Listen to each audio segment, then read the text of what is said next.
மக்களே, இந்த டிட்வா புயல் பார்த்தீங்கன்னா கொஞ்சம் கொஞ்சமாக வலுவிழந்துட்டே வரா மாதிரி இருக்குது. இது பார்த்தீங்கன்னா இப்போது நம்ம சென்னை நோக்கி தான் கிட்ட வருது. சென்னைக்கும் பாண்டிச்சேரிக்கும் நடுவில் வருது. இந்த எல்லோஷாக இருக்குது பார்த்தீங்களா, இதுதான் வந்து காற்றோட அதிகமாக இருக்கிற இடம். இந்த க்ரீனிஷாக இருக்கிறது வந்து காற்று கொஞ்சம் மிதமாக இருக்கும். அந்த இடத்துல தான் நம்ம இருக்கிறோம். இது அப்படியே இப்போ மழையை பொறுத்த வரைக்கும் பார்த்தீங்கன்னா மழை நமக்கு மிதமாக தான் இருக்குது. பெருசாக மழை ஒன்றும் இல்லை. இப்போ நேற்று நைட்லேருந்து பேஞ்சு மழை முடிஞ்சிடுச்சு. இப்போ பார்த்தீங்கன்னா நமக்கு 10 மணிலேருந்து மழையே இல்லை. சும்மா காற்று மட்டும்தான் இருக்கும்.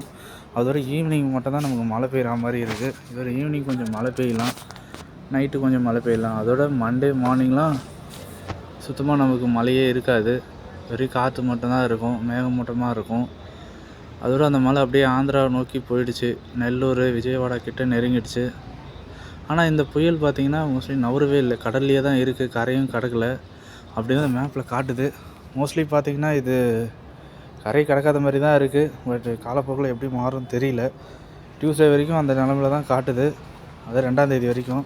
இப்போ நம்ம 1ஆம் தேதி ரிசல்ட் தெரிஞ்சிடும் அது கரை கடக்குதா இல்லையான்னு. இந்த தகவல் பிடிச்சிருந்தா சப்ஸ்கிரைப் பண்ணுங்கள், லைக் பண்ணுங்கள், கமெண்ட் பண்ணுங்கள். தேங்க்யூ.